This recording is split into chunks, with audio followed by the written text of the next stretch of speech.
This is a task that does not happen overnight or within 2 weeks. It takes strategic restoration and maintaining adequate leadership. It takes professional police service and forging a path of fairness, accountability, and transparency. And we're moving in the right direction. Just this week, we had 12 men and women of the NOPD promoted to the rank of Chief Deputy Superintendent, Deputy Chief, Captain, Lieutenant, and Sergeant. And they are recognized for their outstanding leadership and performance. We saw real progress overall last year. We curbed the trajectory we had been on during the first half of 2022. Comparing preliminary stats for 2022 and 2021, total crimes against persons went down 2%. 2,735 illegal guns were taken off our streets, representing a 28% increase from last year. We redeployed 75 officers with the everyone must pitch in idea. Increased civic engagement through the Citizens Training Academy and created 75 civilian jobs to handle non-violent incidents. Over several successful operations with the Louisiana State Troopers, Orleans and Jefferson Sheriff's Departments, ATF, and the U.S. Marshal Service. Response times have been dwindling since April. Upgrades to technology and equipment such as network bandwidth, new computers, new police cars. Yet we acknowledge that there is still a very long road ahead of us as we navigate personnel shortages and the root causes of crime. And we thank city officials, community leaders, business owners, and residents for working with us to make our city safer for everyone. My goal while in this position is to restore trust and confidence in NOPD amongst the community, especially our young people, and to achieve moving into self-monitoring phase of the consent decree and in complete compliance and absolute sustainability.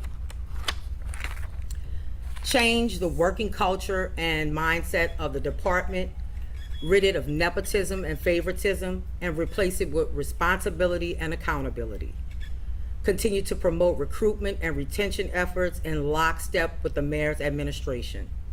Reduce violent crime and maintain law and order on the streets of New Orleans. We must continue to build and strengthen relationships and partnerships rooted in our communities. We must continue to practice constitutional policing and adopt and utilize the 6 pillars of 21st century constitutional policing: building trust and legitimacy, policy and oversight, technology and social media, community policing and crime reduction, education and training, and officer safety and wellness. Under my leadership, I will work nonstop with the department, all our partners, and the community to help New Orleans reach its greatest potential. All right. We'll take questions beginning from our left, and we'll end on my right. Right? One constant criticism of his predecessor, Sean Ferguson, was that he did not present a crime-fighting plan. I know you're interim, but is that something that is in the cards for you to present a crime-fighting plan? I know that we have the consultants, John Linder and Fausto Pichardo, and if so, when might we see that unveiled? We have already started making a plan, a comprehensive plan, me and my executive team, and we will be presenting it in the next few weeks or so. Next few weeks? Yes. Can you give us any, I don't want to give too much. I don't want to get too much information on it now. We don't want to give those ones violating out there all our plans of what we're gonna do, and strategize against us. So it's gonna be kept kind of close to the vest. We'll let those people know who need to know, and yes, there is gonna be a plan. excellent, we look forward to that. I don't know if you're gonna go back around, but I'm just getting one more question. Sure. Because it came up today, there were break-ins of a bunch of cars at Pelican game last night. It's becoming a common occurrence at these major events around Superdome, Smoothie King Center, and it reached a level of concern that the Saints and Pelicans themselves voiced concern, reaching out to this department to see if anything could be done. Could you tell us about the conversations and what might be? Absolutely. They have about reached that? out to us, the Pelicans organization and also the Saints organization.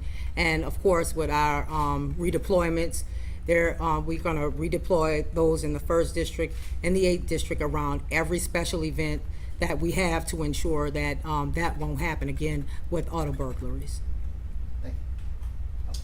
Are you concerned going into Mardi Gras season that there maybe aren't enough officers, kind of a similar case of what we saw last year, that some of the routes were being shortened and things like that? I am not concerned about it.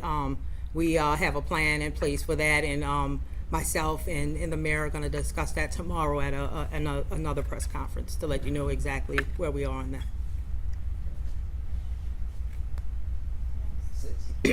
Yes, just piggybacking off of the car break-ins and how you said you're gonna redeploy, does that mean that all of these slots where people say they are targeted, can we now expect an NOPD officer to be manning these slots? Manning is relative. I think more is going to be a couple of units manning those areas to make sure we're looking for those who may not supposed to be in those areas or not attending the event in those areas, and making sure cars are not broken into all in around the Superdome and the Smoothie King Center. Miss, I'm sorry. Go ahead. Just how many similar instances like this has the NOPD responded to? The car burglaries. Specifically during these large events, these big sporting events, during Saints games, Pels games, and even the Sugar Bowl? I can't give you an exact number, but I know we've had some at different events. But that's our way to address that issue, to curtail it or just get rid of it. So we're gonna have some redeployment strategies that we're gonna use. That's gonna place officers in those areas, and hopefully that'll curtail it and even delete it. City Council has issued some parameters or guidance about a national search for the chief position that you occupy on an interim basis. Right. Can you comment on those guidelines or the national search? I have not seen any of those guidelines, so I really can't speak to it. And again, I'm here to do the job that was put before me today. I can't comment on anything that's going to happen in the future about a national search, because I'm not aware of any parameters they put in place.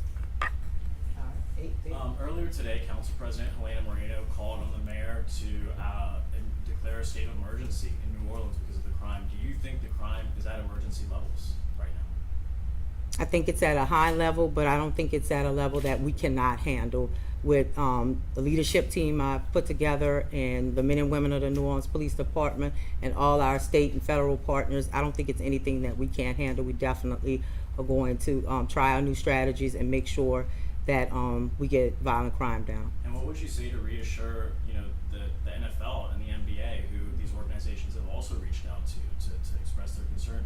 What would you do to reassure those organizations that New Orleans is safe for people to go to large sporting events like this? Again, with those strategies that we have planned to put in place to curtail those types of crimes, whether it be violent, property, whatever it is, I think, I know we're going to get this done. There's no need for them to worry. I mean, the New Orleans Police Department is noted for how we manage crowds and big events, and I think these are going to be no different. They're going to be safe here. All right. Any last questions? Yeah, what has surprised you about the job so far? Nothing. I knew it would be tough. I knew it would be a lot of work, but I prepared for it. I'm ready for it, and I'm working hard every day. I'm energized, so I'm really, it's a privilege to serve. It really is. It's a privilege to do this. It's an honor, and I understand that it comes with great responsibility, and I accept that responsibility. And I'm gonna be accountable to you and all the citizens of the city of New Orleans. I have no problem with taking that responsibility. So it is nothing surprises me in police work. So I embrace it all. I have one more. Okay.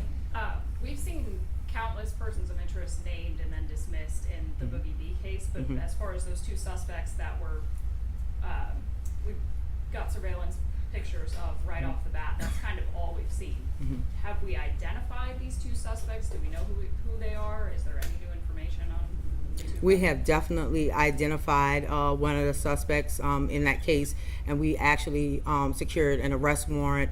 We're not going to put any of that information out right now because, of course, we have to apprehend that subject. Right, thank you. What is your plan to shorten response times for calls of service with, as we know, the lack of officers facing NOPD right now? Our plan is to redeploy those areas with high volumes of calls with more personnel, and that's how we're going to bring our response times down. You have more officers there in those areas to answer more calls for service and keep those response times down.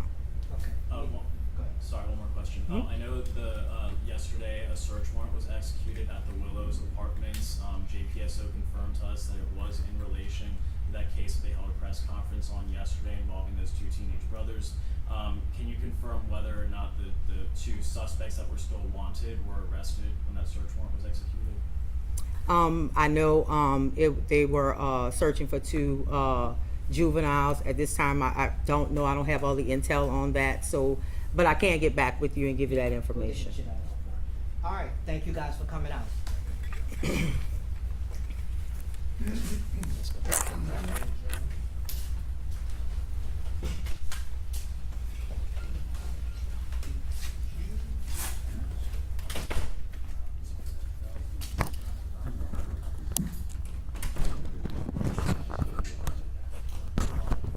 That's yours? Yeah, I got you.